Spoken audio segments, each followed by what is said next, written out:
오늘의 주요 뉴스입니다. 정부가 다음 주부터 전문가용 신속 항원 검사에서 양성이 나오면 PCR 검사 없이 코로나19 확진으로 인정하기로 했습니다.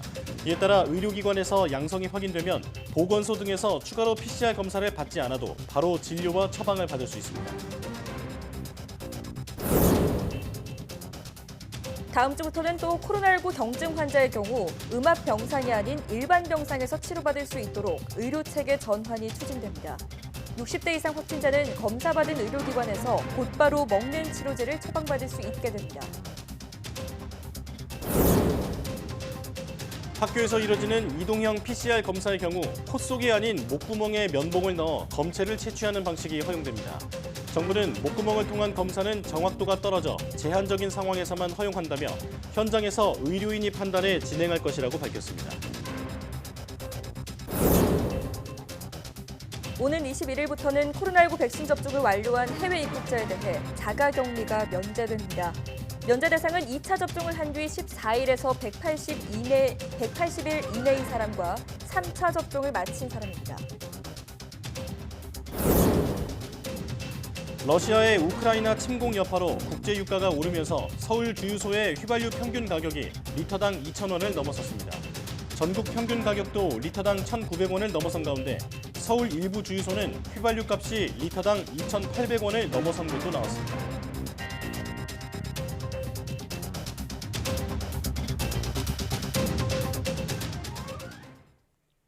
여러분 안녕하십니까? 사이언스 투데이 시작합니다. 코로나19 확산세에 정부는 다음 주 평균 확진자가 최대 37만 2천 명에 달할 것으로 예상했습니다. 중앙재난안전대책본부는 유행이 다음 주쯤 정점에 달할 것으로 보인다며 평균 29만 5천 명에서 37만 2천 명 정도 확진이 예상된다고 밝혔습니다. 다만 예측치는 주 평균을 말하는 만큼 환자 정점 규모는 40만 명을 넘을 수 있다고 설명했습니다. 확진 이후 중증으로 진행되는 위중증 환자 규모는 2천 명 안팎이 될 것으로 예측했습니다.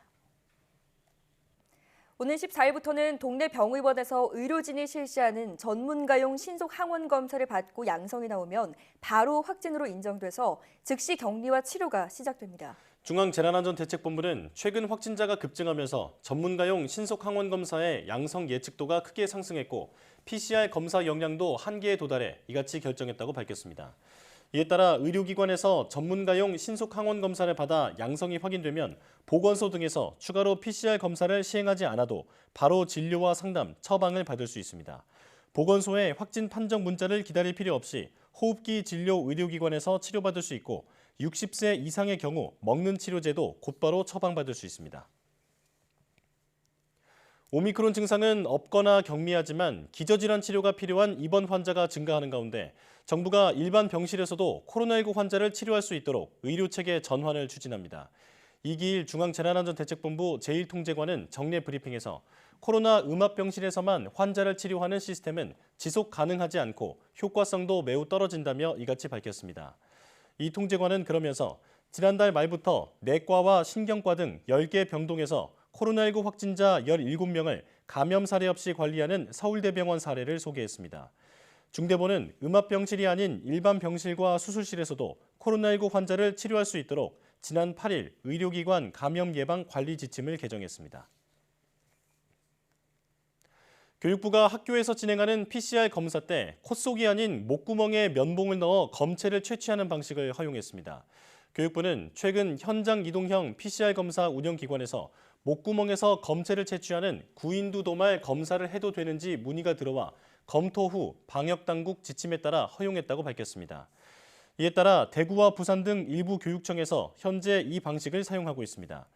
구인두 도말 검체 채취 방식은 목구멍으로 면봉을 넣는 방식으로 코를 찌르는 검사보다는 통증이 덜한 것으로 알려졌습니다.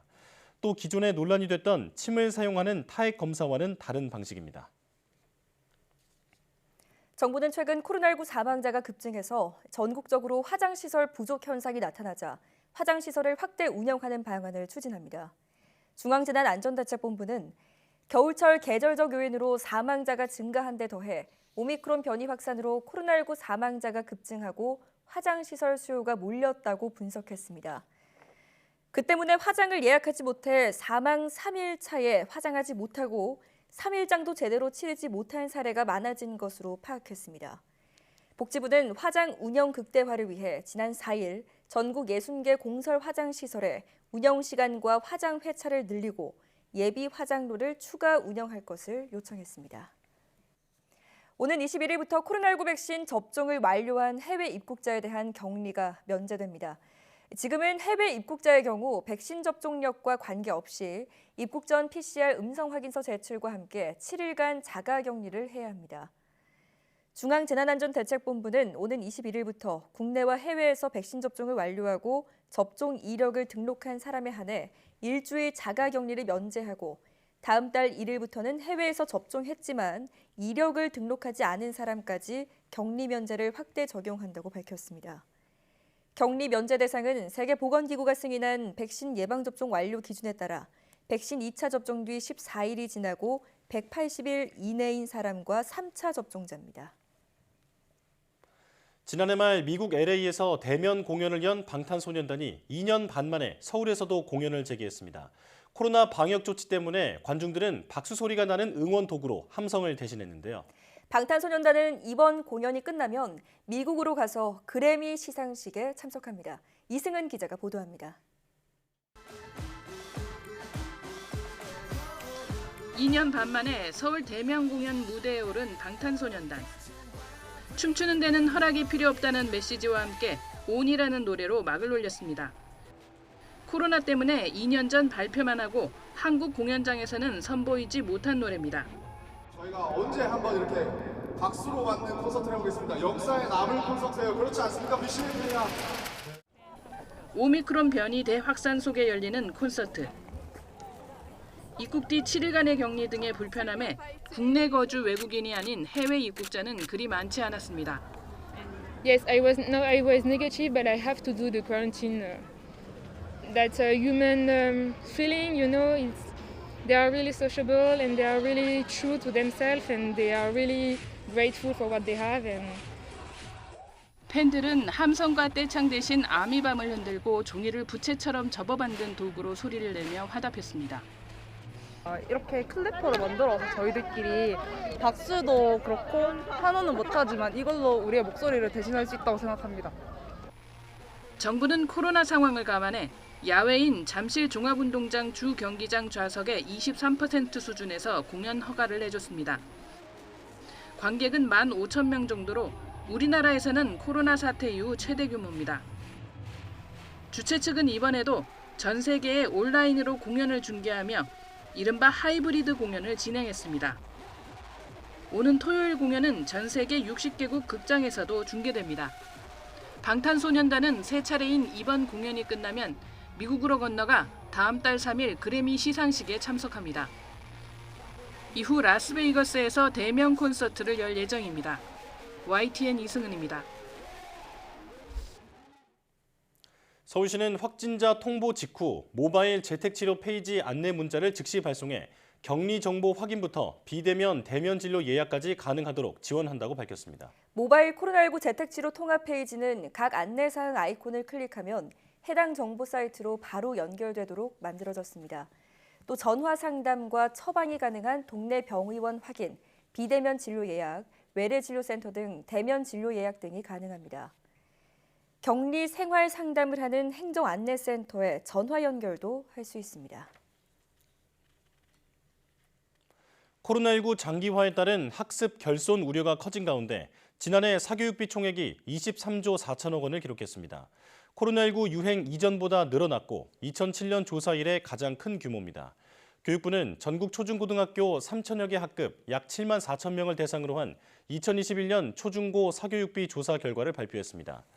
전체 학생의 1인당 월 평균 사교육비는 36만 7천 원으로 전년보다 21.5% 늘었습니다.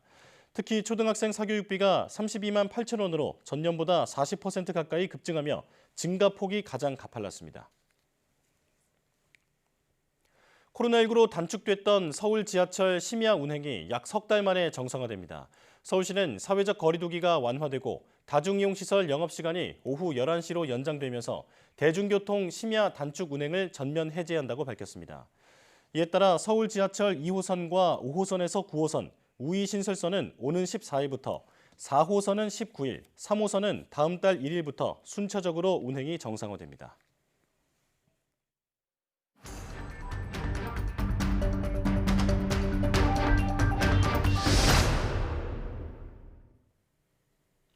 사흘 만에 신규 확진자가 30만 명 아래로 떨어졌지만 확산 그래프는 여전히 우상향을 가리키고 있습니다. 정부는 앞으로 열흘 사이에 정점이 올 것으로 예측했는데요. 네, 자세한 상황 코로나19 브리핑에서 알아보겠습니다. 가천대학교 길병원 감염내과 엄중식 교수 전화로 연결돼 있습니다. 교수님 나와 계시죠? 네, 안녕하십니까? 네, 안녕하십니까. 신규 확진자가 28만 명 정도 나왔습니다. 지난 9일 34만 명이 나온 뒤에 이틀 연속 줄었는데요. 이 9일 34만 명 수치가 여러 전문가들이 예상했던 정점 수치에 가깝기 때문에 지금의 감소가 유행이 잦아드는 시작점 아니냐는 기대가 나오고 있습니다. 교수님께서 보시기엔 어떻습니까? 예, 물론 그럴 수도 있습니다. 그런데 지금 다른 나라에서 오미크론 유행을 경험한 거를 보면은 우리나라도 비슷한 상황인데 정점이 완전히 지나서 확실히 환자가 줄기 시작한 이후에야 그 이전 단계가 정점이었다라는 것을 알게 되는 그런 상황을 경험하고 있습니다. 그러니까 네. 지금 실시간으로 확진자의 수만으로 정점이다 아니다를 알기 어려운 그런 상황이기 때문에 예. 특히 이제 이 확진자가 많이 늘어나는 그런 요일이 있습니다. 특히 이제 화요일, 수요일 이럴 때 확진자가 많이 늘어나는 경향을 보이고 있는데 네. 이때에 다음 주 화수요일에 확진자가 얼마나 나오는지를 보면은 지금이 정점 구간이 여전히 진행되는 건지 아니면 정점이 일부 지난 건지를 대략 예측할 수 있지 않을까 이렇게 생각을 합니다. 예. 자, 그렇다면 방역 당국은 애초 전망치를 늘려서 다음 주에 37만 명에 달하는 최정점에 이를 것으로 예측을 했는데요. 이 부분은 교수님께서 어떻게 보십니까?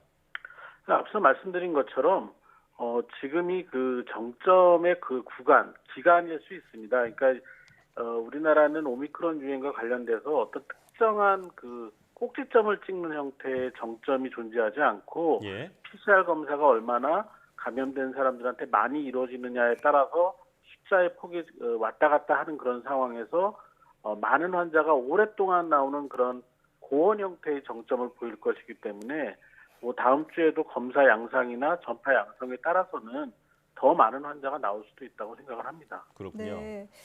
자, 이 방역 당국은 오미크론 유행이 정점을 지나고 나면 코로나19를 1급 감염병에서 해제하는 방안을 검토 중이다 이렇게 밝혔습니다. 그러니까 이제 독감처럼 코로나를 관리하겠다는 건데 그런데 이렇게 감염병 등급을 내리게 되면 격리나 치료 같은 이 관리 시스템이 좀 느슨해지는 게 아닐까요?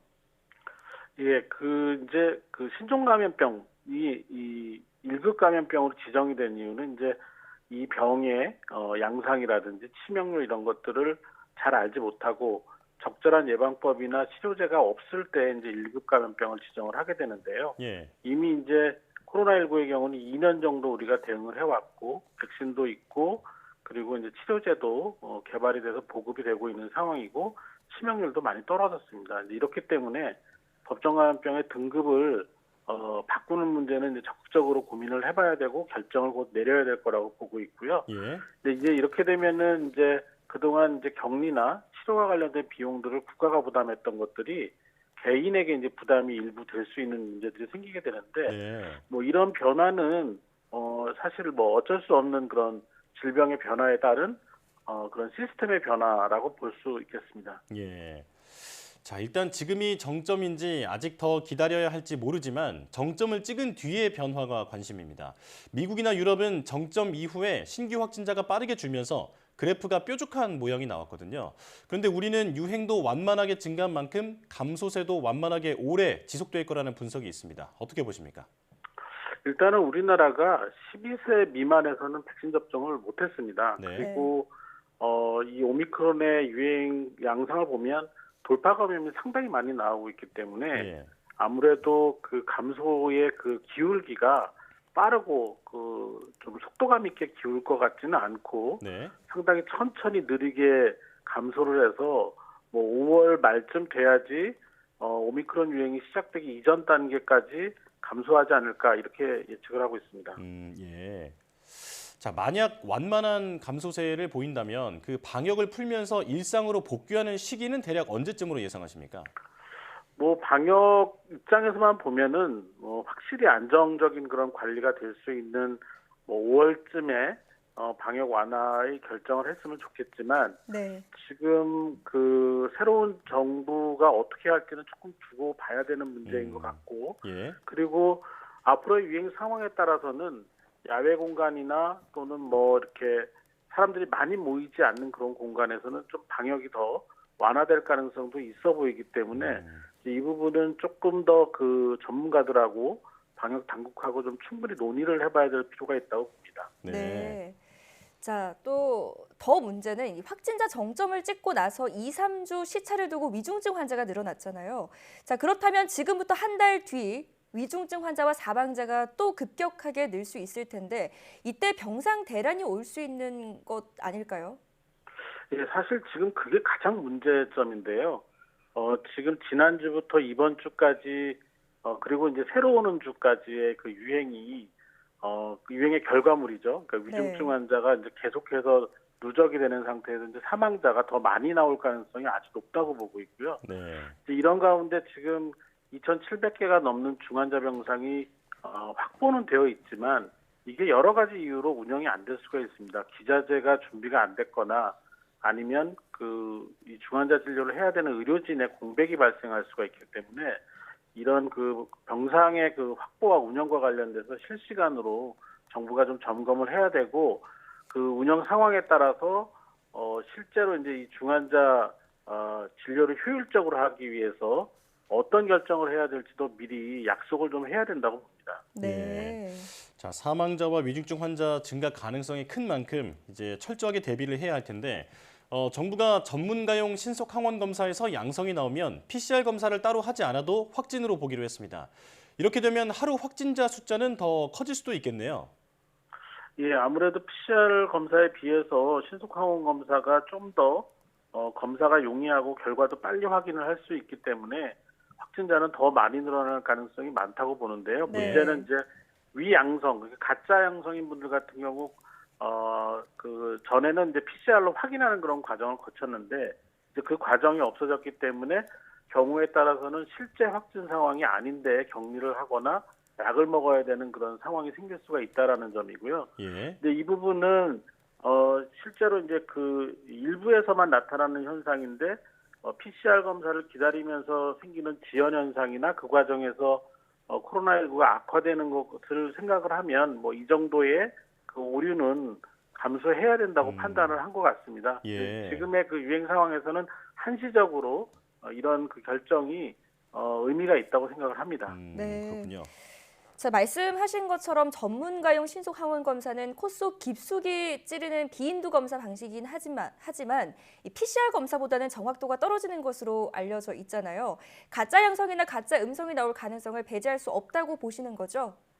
예, 그렇습니다. 이제 지금은 이제 워낙 그 확진되는 그런 사람들, 그러니까 감염된 사람들이 많기 때문에 위 양성률이 낮아 보이지만 실제로 이 키트가 갖고 있는 본연의 그 정확도는 전문가용 그 신속항원 검사라고 하더라도 절반 정도의 정확도를 갖고 있습니다. 네. 그리고 이제 실제 위 음성이 나오는 거는 어느 정도일지도 예측이 어려운 그런 상황이기 때문에 확실히 이 확진자 밀접 접촉을 하거나 코로나19와 관련된 증상이 있는 그런 경우에 한해서 의사들과 충분히 논의해서 검사를 진행하는 것이 바람직하다고 봅니다. 네. 예.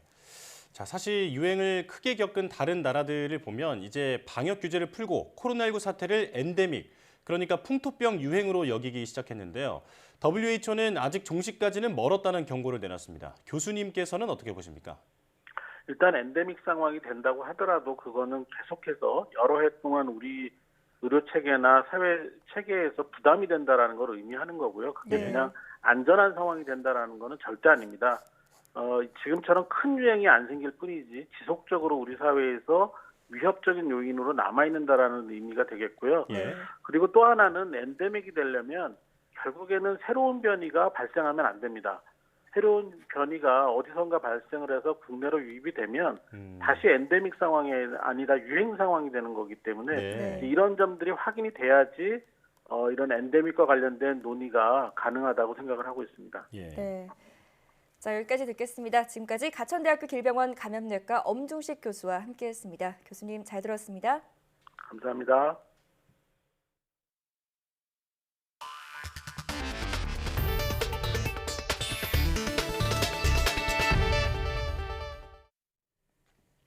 지난 4일 경북 울진에서 발생한 산불이 여드레째 꺼지지 않고 있습니다. 주민 거주지와 금강송 군락지는 지켜냈지만 산세가 험한 응봉산 주변엔 여전히 거센 불길이 번지고 있습니다. 이윤재 기자가 취재했습니다. 산 줄기를 따라 피어오른 연기가 바람을 타고 낮게 깔려 퍼져나갑니다. 울진과 삼척 경계 지역인 응봉산 자락, 산불의 기세가 여전합니다. 산세가 깊고 험해 사람 접근조차 어려운 탓에 진화가 더디기만 합니다. 다만 헬기 80여 대가 쉬지 않고 움직이고 지상에서 잔불 정리까지 쉴 틈 없이 진행한 덕에 주거지역 주변 불은 완전히 꺼졌습니다. 걱정했던 소강리, 금강송 군락지 주변 불길도 대부분 잡았습니다. 화선을 좀 상당히 잡았습니다. 달구어진 돌멩이들이 좀 굴르거나 불티가 조금 숨어있는 불티가 날릴 수는 있어서 그거는 긴장하고 있습니다. 제가. 늦어도 이번 주까지는 진화를 마친다는 목표지만 문제는 현장에 투입되는 대원들의 피로도입니다. 밤새 산을 오르내리며 불을 끄고 잠시 쉬었다 또다시 현장에 투입되기를 반복하면서 지칠 대로 지쳤습니다. 이거 급경사가 많아가지고 특히 고리 깊다 보니까 안전사고 문제가 가장 대두되지. 몸도 피곤하고 씻고 자고 일어나면 보통 한 3시간 자고 또 나와야 되니까. 이재민 대부분은 체육관을 벗어나 호텔 등으로 임시 거처를 옮기면서 조금은 안정을 찾고 있습니다. 삶의 터전을 휩쓸고 간 산불의 원인을 찾는 수사는 제자리 걸음입니다. 산림당국은 2차례 현장 조사를 벌였지만 최초 발화 지점 주변이 모두 잿더미로 변한 탓에 단서를 찾지 못해 수사가 속도를 내지 못하고 있습니다. YTN 이윤재입니다. 강원 경북 지역의 대형 산불로 400여 명의 주민들이 살던 집을 잃었습니다. 정부는 이재민들에게 임시 조립주택을 1년간 무상 제공하는 등 지원 대책을 발표했습니다. 김종균 기자의 보도입니다. 산불로 집을 잃은 주민들이 임시 숙소로 들어가고 있습니다. 정부는 이들에게 임시 조립주택을 1년간 무료로 제공할 계획입니다. 공공임대주택을 원하면 2년간 임대료를 절반 깎아줍니다. 집을 다시 짓고 싶은 이재민에게는 최대 8천만 원 넘게 주택복구 자금도 빌려줍니다. 관계기관과 함께 숙박시설, 조립주택 등 주거시설을 제공하고 생필품, 의복, 의료, 편의시설, 교통지원 등도 꼼꼼히 챙기도록 하겠습니다. 이재민의 생계 안정을 위해 1인당 월 10kg의 쌀도 무상 지원합니다. 건강보험료는 3개월분 최대 50%를 내리고 국민연금 납부도 1년 제외합니다. 전기, 가스, 통신요금도 내리거나 면제할 계획입니다. 곧 다가올 영농활동 재개도 지원합니다. 봄철 영농에 차질이 없도록 벽시와 시가암자를 무상 공급하고 농기계 무상 수리와 농기구, 비닐, 육묘상자를 지원하도록 하겠습니다. 이재민은 오는 17일까지 관할 지자체에 피해 사실을 신고하면 됩니다. 다만 보호금, 생계비, 주거비 등 직접적인 현금 지원책은 이번에 빠졌습니다. 정부는 화재 진압과 피해 조사가 끝난 뒤 지원 여부와 수준을 결정할 방침입니다. YTN 김종균입니다. 국제유가 급등으로 연료 가격이 오르자 각국이 보조금 지급이나 세금 감면 등의 조치를 잇따라 내놓고 있다고 로이터 통신이 보도했습니다. 통신에 따르면 아일랜드는 지난 9일 국민의 연료비 부담을 덜기 위해 휘발유와 디젤유에 대한 물품세를 8월 말까지 감면한다고 발표했습니다. 포르투갈은 연료에 부과하던 특별세의 세율을 낮추기로 했습니다. 대선을 한 달여 앞둔 프랑스의 에마뉘엘 마크롱 대통령은 조만간 연료 가격 급등에 따른 가계부담 경감 조치를 발표할 예정입니다. 브라질도 디젤과 가솔린에 대한 새로운 보조금 지급 방안을 검토하고 있는 것으로 전해졌습니다. 정부가 우크라이나 사태에 따른 에너지 수급 상황에 따라 사업자에게 직접 생산과 판매 등을 지시하는 긴급 수급 조정 조치를 검토할 수 있다고 밝혔습니다. 정부는 우크라이나 사태 비상대응 태스크포스 회의를 통해 에너지 수급 차질을 최소화할 수 있도록 필요하면 사재기 금지와 긴급 수급 조정과 같은 안정화 조치도 검토하겠다고 밝혔습니다. 정부는 앞서 마스크와 요소수 대란이 일어났을 때 긴급 수급 조정 조치를 시행한 바 있습니다. 이와 함께 우크라이나 사태 피해 기업을 위해 마련한 2조 원 규모 긴급 금융 등 자금 지원을 벨라루스 관련 기업에도 적용하기로 했다고 밝혔습니다. 미국에서 이르면 다음 달쯤 항공기나 버스, 기차 등 대중교통 수단에서도 마스크 착용 의무화가 해제될 전망입니다. 미국 질병통제예방센터 CDC가 연방정부 차원에서 시행 중인 대중교통 수단 내 마스크 의무화를 해제하기 위한 지침을 개발하는 중이라고 AP통신이 현지 시각 10일 익명의 관리를 인용해 보도했습니다. 다만 미국 교통안전청은 이번 달 18일 만료되는 대중교통 수단과 공항, 기차역 등 대중교통 허브에서의 마스크 의무화는 다음 달 18일까지 한 달간 연장해 시행한다고 발표했습니다. 이 관리는 CDC가 최근 새로 개정해 내놓은 코로나19의 지역사회 확산 수준 측정 기준을 근거로 삼아 대중교통 수단에서 언제 마스크를 써야 하는지에 대한 개정된 규정 틀을 마련할 계획이라고 전했습니다. 미국에서 현지 시각 13일부터 일광 절약 시간제 서머타임이 시행되면서 한국과의 시차가 1시간 줄어듭니다. 워싱턴 포스트는 현지 시각 10일 미국 대다수 주에서는 13일 새벽 2시부터 서머타임이 시행되며 시간이 새벽 3시로 1시간 더 앞당겨진다고 전했습니다. 이에 따라 우리나라와의 시차는 미국 동부 표준시를 기준으로 14시간에서 13시간으로 서부 표준시를 쓰는 지역에서는 17시간에서 16시간으로 각각 1시간 단축됩니다. 올해 서머타임은 오는 11월 6일 해제됩니다.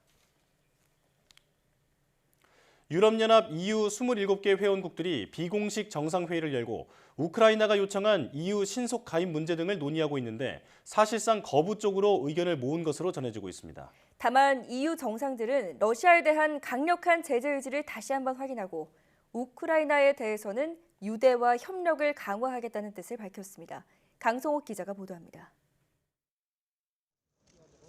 러시아의 우크라이나 침공이 14일째를 맞은 가운데 EU 27개 회원국 정상들이 프랑스 파리 외곽의 베르사유궁에 모였습니다.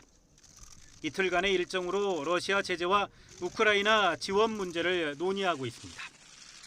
그런데 특별 절차를 통해 EU 가입을 즉시 승인해달라는 볼로디미르 젤렌스키 우크라이나 대통령의 요청은 사실상 거부한 것으로 전해졌습니다. 로이터 통신이 보도한 정상들의 성명 초안은 EU 행정부 격인 집행위원회가 우크라이나의 EU 가입 신청에 관한 의견을 제출할 때까지 우크라이나와 유대를 강화하고 협력을 심화하겠다는 내용이 담겼습니다. EU 가입 절차는 통상 여러 해가 걸리고 가입 협상을 개시하는 데에도 27개 회원국 전체의 만장일치 승인이 필요한 점을 감안하면 우크라이나의 신속 가입 요청이 거부된 것으로 해석되고 있습니다. 폴란드와 라트비아 등은 우크라이나의 EU 가입을 적극적으로 찬성하지만 프랑스와 네덜란드 등은 절차 간소화를 꺼리는 분위기입니다. L'adhésion de l'Ukraine à l'Union européenne, ça n'est pas pour demain. La solidarité qu'on doit à l'Ukraine, c'est la question d'Olivier, c'est une solidarité d'urgence, militaire et humanitaire. C'est pas un processus de négociation.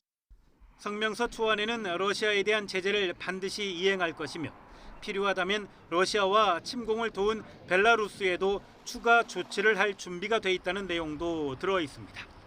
유럽의 의존도가 높은 러시아산 석유와 가스, 석탄 수입을 단계적으로 감축하는 방안을 두고 의견 조율이 있을 것으로 관측됩니다. EU 집행위는 앞서 공급처 다변화와 신재생 에너지 투자 등의 방법으로 올해 말까지 러시아 가스 수입을 3분의 2가량 줄이겠다는 목표를 제시한 바 있습니다. YTN 강성욱입니다. 우크라이나 당국이 러시아의 침공 이후 어린이 170여 명이 숨지거나 다쳤다고 밝혔습니다. 류드밀라 데니소바 우크라이나 의회 인권 담당관은 현지 시각 10일 지난달 24일 러시아의 침공 이후 지금까지 어린이 71명이 숨지고 최소 100명이 다쳤다고 말했습니다. 우크라이나 의회인 이 발표는 러시아의 마리우폴 산부인과 병원 폭격에 대한 국제사회의 비난이 거센 가운데 나왔습니다. 마리우폴 당국은 전날 러시아군의 산부인과 병원 폭격으로 여자아이를 포함해 3명이 숨지고 17명이 다쳤다고 발표했습니다. 같은 날 밤 이지움 지역 민가에 폭탄이 떨어져 여성 2명과 어린이 2명이 숨지기도 했습니다.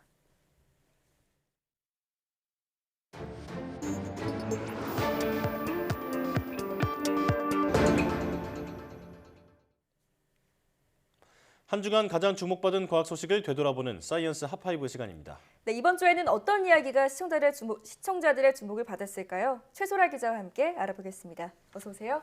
안녕하세요. 네, 5위 소식부터 알려주시죠. 네, 4차 산업혁명의 핵심 기술 중 하나가 3D 프린팅인데요. 네.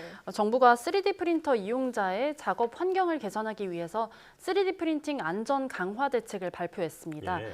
핵심은 유해물질 방출이 적은 3D 프린팅 소재와 장비 보급을 확대한다는 건데요. 소재 조달 규격을 개정해서 학교와 공공기관 등의 일정 검증을 통과한 소재가 조달되도록 하겠다는 겁니다. 네. 이 밖에도 안전 가이드라인을 개정하고 또 매년 실태 조사를 하는 등의 내용이 담겼습니다. 네. 하지만 3D 프린터에 대해서 제기되는 위험성에 비해서 이번 대책이 너무 미흡하다는 지적이 나옵니다. 앞서 YTN 실험 결과에서 3D 프린터는 필라멘트 소재가 녹으면서 위험 물질이 배출되는 것으로 나타났습니다. 네. 3D 프린터를 구동하자 미세먼지 농도가 최고 15배까지 치솟았고 또 1급 발암물질도 다량 검출됐습니다. 특히나 소각장 등에서 볼 수 있는 자일렌이라는 유해 물질이 나왔는데요. 오랜 시간 동안 지속적으로 흡입하면 신경계통이나 이런 근육계통의 문제를 일으킬 수 있고요.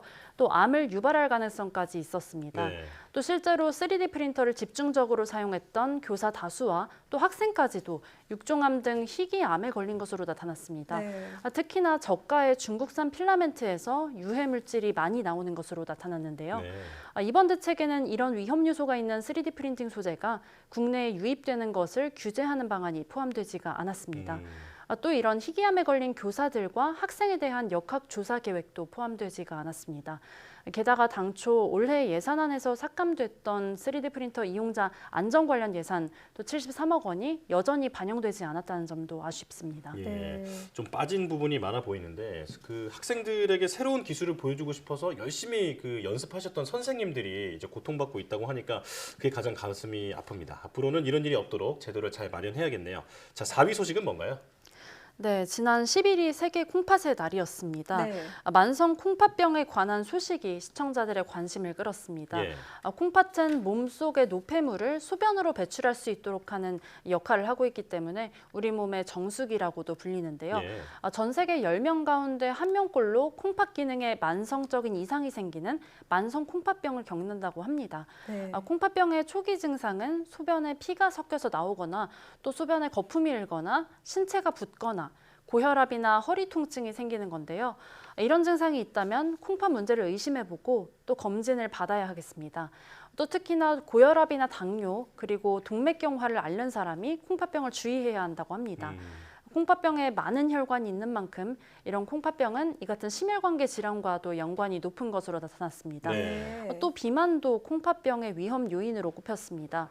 몸집이 커진다고 해서 콩팥도 같이 커지는 건 아니기 때문에 비만할수록 콩팥에 더 부담이 많이 가기 때문입니다. 또 만성 콩팥병 치료 방법에 고혈압이나 당뇨병 등 이런 원인 질환을 직접 치료하는 방법도 있고요. 또 나아가서는 투석과 친장 이식을 하는 방법도 있었는데요. 네. 그래도 가장 중요한 건 예방이겠죠. 전문가는 콩팥병 예방 방법으로 식이 조절을 강조했습니다. 싱겁게 먹고 또 고기보다는 채식을 하고 또 꾸준한 운동을 통해서 비만하지 않도록 하는 것이 콩팥병을 예방할 수 있는 방법이라고 말했습니다. 네, 3월 10일 콩팥의 날을 맞아서 눈길을 끌었던 소식이었는데요. 또 당뇨와 고혈압이 있다면 특히나 주의해야겠습니다. 다음 3위 소식은 뭔가요? 네, 지난 1월에 세계 최초로 돼지의 심장을 이식받은 환자에 대한 소식을 보도로 전해드렸는데요. 네.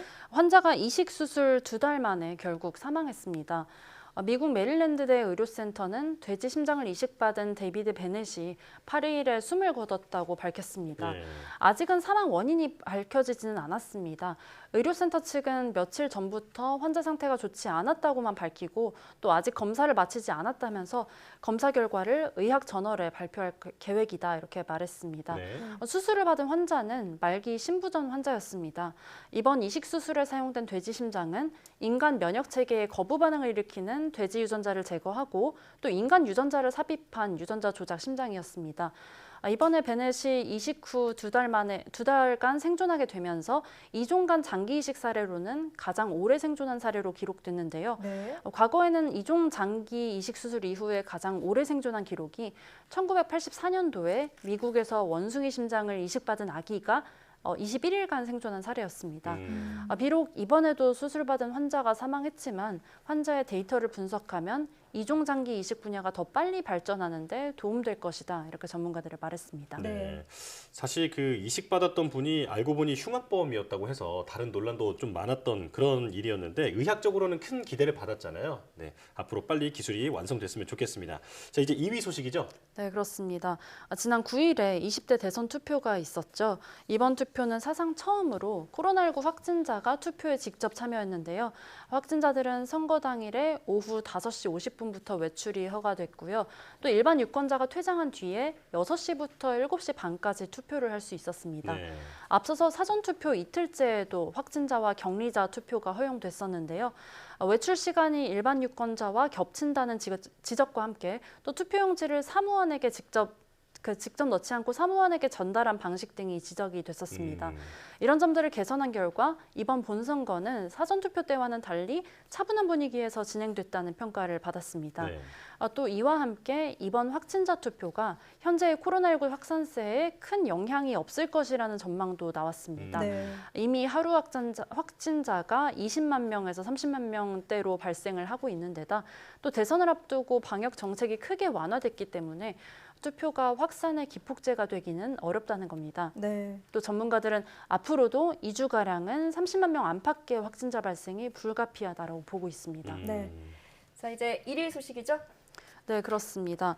1위 소식은 이딴 산불 소식이 차지했습니다. 지난 4일에 경북 울진에서 발생한 대형 산불이 아직도 진화되지 않아서 역대 최악의 산불이 될 것이라는 전망까지 나오고 있는데요. 네. 이 밖에 동해안 다른 지역에서도 산불이 발생했다가 진압되는 등 전국적으로 동시다발적인 산불이 발생했습니다. 이번 주 날씨학개론에서는 앞으로 이런 산불이 더 빈번하게 발생할 것이라는 전망이 나왔는데요. 네. 일단 전문가는 최근 이딴 산불의 원인을 극심한 가뭄으로 꼽았습니다.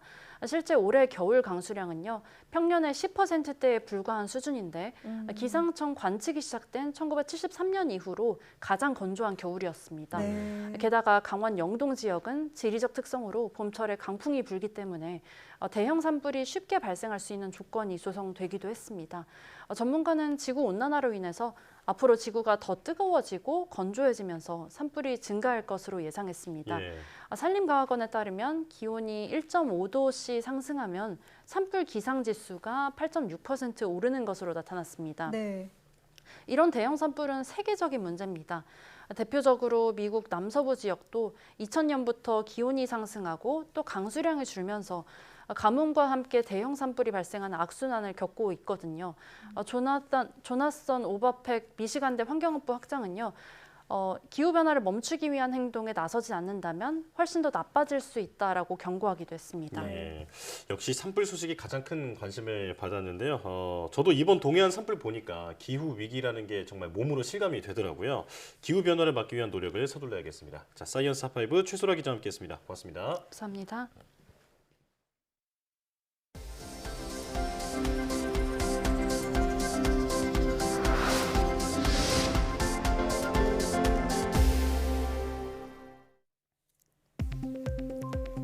국내 연구진이 걸음걸이로 파킨슨병 등 퇴행성 뇌질환을 판별하는 방법을 개발했습니다.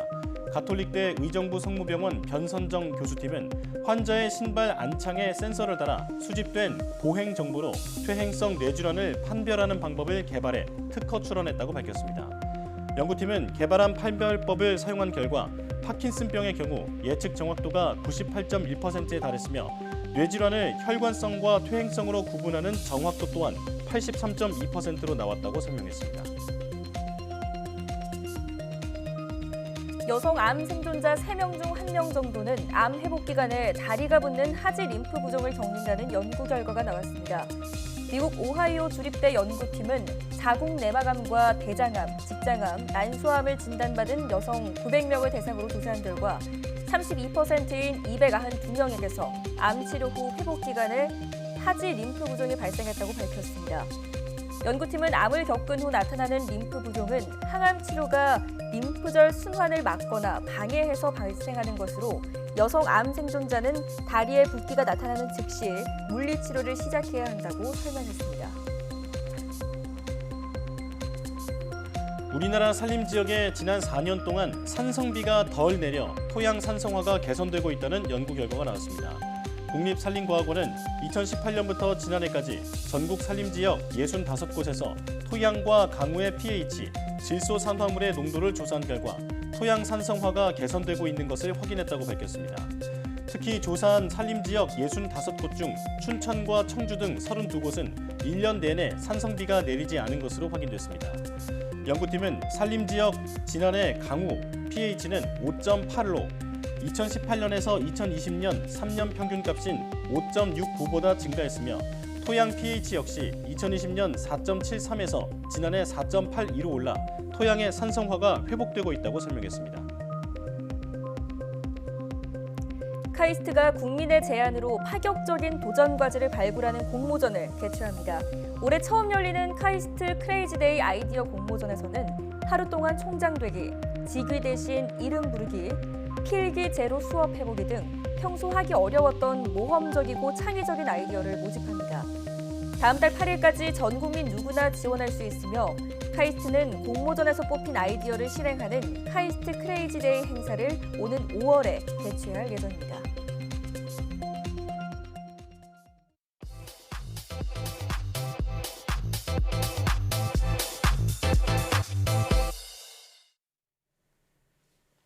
빨주노초 파남보, 우리는 보통 눈으로 보고 인식한 색깔이 그 자체로 절대적이라고 생각하기 쉽지만 때로는 전혀 아닌 경우를 경험할 때가 있습니다. 분명 같은 색이지만 그 색깔이 입혀진 물체나 물질의 표면 상태에 따라 다르게 보이는 색깔의 변화, 이른바 구조색이라고 부르는데요. 같은 듯 다르고 또 다른 듯 같은 색깔의 신비한 변화, 구조색의 궁금한 이야기를 들어보실까요? 안녕하세요. 궁금한 이야기의 이호종입니다. 굳이 누군가에게 설명을 듣지 않아도 자연스럽게 알고 있는 사실들이 있습니다. 살아가려면 밥을 먹어야 한다는 것, 고양이는 귀엽다는 것, 그리고 우리들은 빛을 이용해서 사물을 볼 수 있다는 것이 바로 그런 것들이죠. 오늘은 본다는 것에 대한 좀 더 특이하고 재미있는 이야기를 여러분께 들려드리고자 합니다.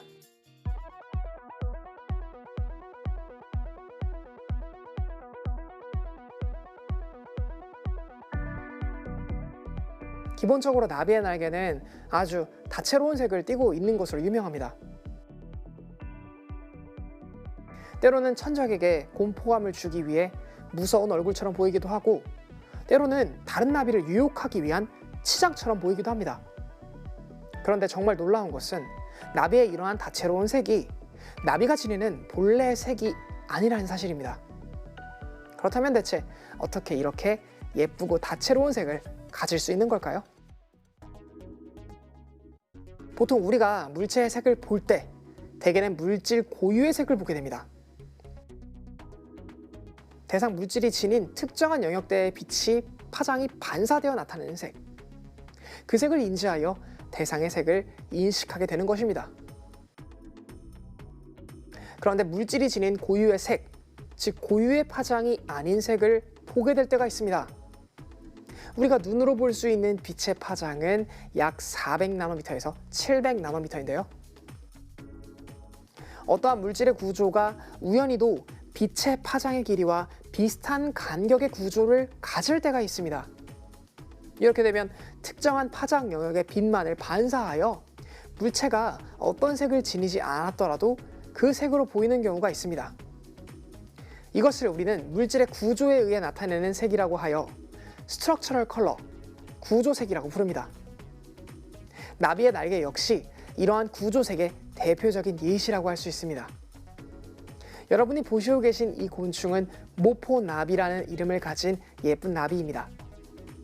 코발트와 같은 푸른 날개가 인상적이죠. 이 날개의 색 또한 구조색의 대표적인 예시입니다. 나비의 날개를 전자현미경과 같은 아주 작은 영역까지 들여다볼 수 있는 현미경으로 보면 미세하고도 섬세한 격자 패턴을 볼 수 있는데요. 이 빛이 나비의 날개 무늬의 미세한 격자 사이를 오가며 푸른 영역대의 파장을 증가시키면서 자연스럽게 날개를 푸른색으로 보일 수 있도록 탈바꿈시켜주는 것이죠. 이러한 구조색을 우리는 광물에서도 찾아볼 수 있습니다. 비스무스가 대표적인 구조색의 예시라고 할 수 있는데요. 마치 기름막의 무늬와 같이 얼룩덜룩 여러 색이 표현되는 이 비스무스의 표면은 사실 진짜 다양한 색을 가지고 있는 것이 아닌 구조에 의해 발생하는 구조색을 띠고 있는 광물입니다. 물 위에 떠 있는 기름이 다양한 색을 띠는 것도 바로 이 구조색의 대표적인 예시들이죠. 구조색이 과학계에 처음으로 인식되고 연구 대상으로서의 도마에 오르게 된 것은 후계 법칙으로 잘 알려진 영국의 물리학자 로버트 훅에 의해서, 그리고 같은 시기 빛의 특성과 성질을 연구했던 17세기를 대표하는 과학자 아이작 뉴턴경에 의해서였습니다. 이들은 현미경 등을 통해 물질의 특정한 표면 구조가 물질의 색을 결정하는 하나의 요인이라는 것을 관찰을 통해 알아내게 되었는데요. 이에 관한 본질적인 이유를 규명해낸 것은 빛의 파동성을 주장했던 18세기의 물리학자 토마스 영에 의해서였습니다. 영은 특정한 구조 사이를 지나는 빛이 어느 특별한 조건에 도달하면 빛들이 서로 영향을 주어 빛의 파동이 커지는 보강 간섭을 일으킨다는 사실을 알아내게 되었습니다. 이 보강 간섭의 원리에 의해 물질을 이루는 표면의 구조가 특정 파장 영역대를 보강해주고 이로 인해 다양한 색들이 나타날 수 있는 것이죠. 이 연구 결과를 통해 물질의 구조와 연관된 구조색에 관한 연구가 활발하게 진행될 수 있는 토대가 마련되었다고 할 수 있습니다. 그런데 이 구조색이 주변 환경에 의해 바뀌는 경우도 찾아볼 수 있습니다.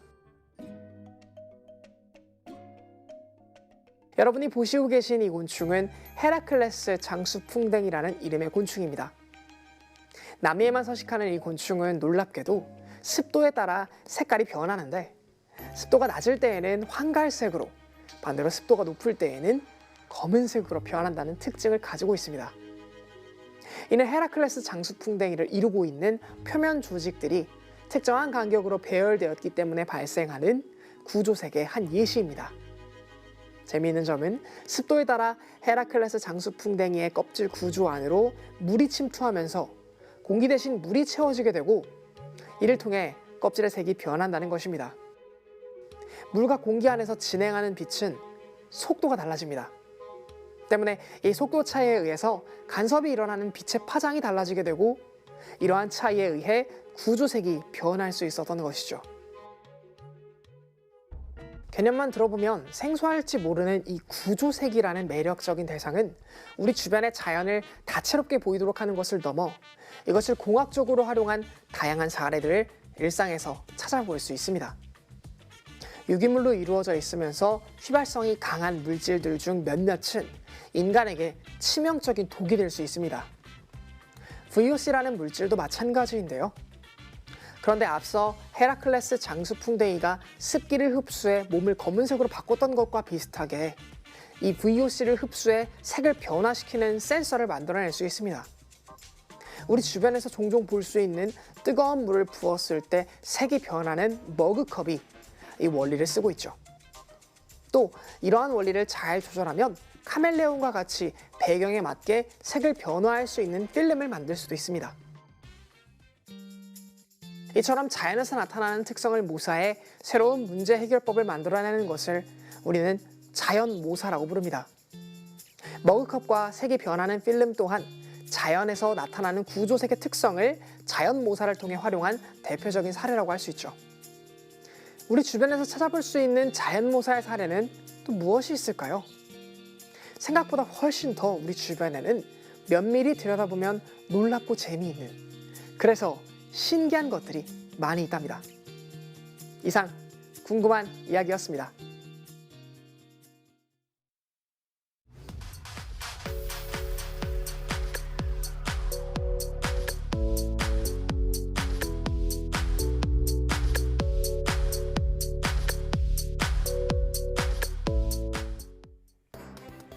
다음 주부터는 의료기관에서 실시하는 전문가용 신속 항원 검사를 받고 양성이 나오면 바로 확진으로 인정돼 즉시 격리와 치료가 시작됩니다. 추가적으로 PCR 검사를 받지 않아도 곧바로 호흡기 진료 의료기관에서 치료받을 수 있고 60세 이상의 경우 먹는 치료제도 곧바로 처방받을 수 있습니다. 증상이 있다면 가까운 의료기관에서 꼭 검사 받아보시기 바랍니다. 사이언스 투데이 마칩니다. 시청해주신 여러분 고맙습니다.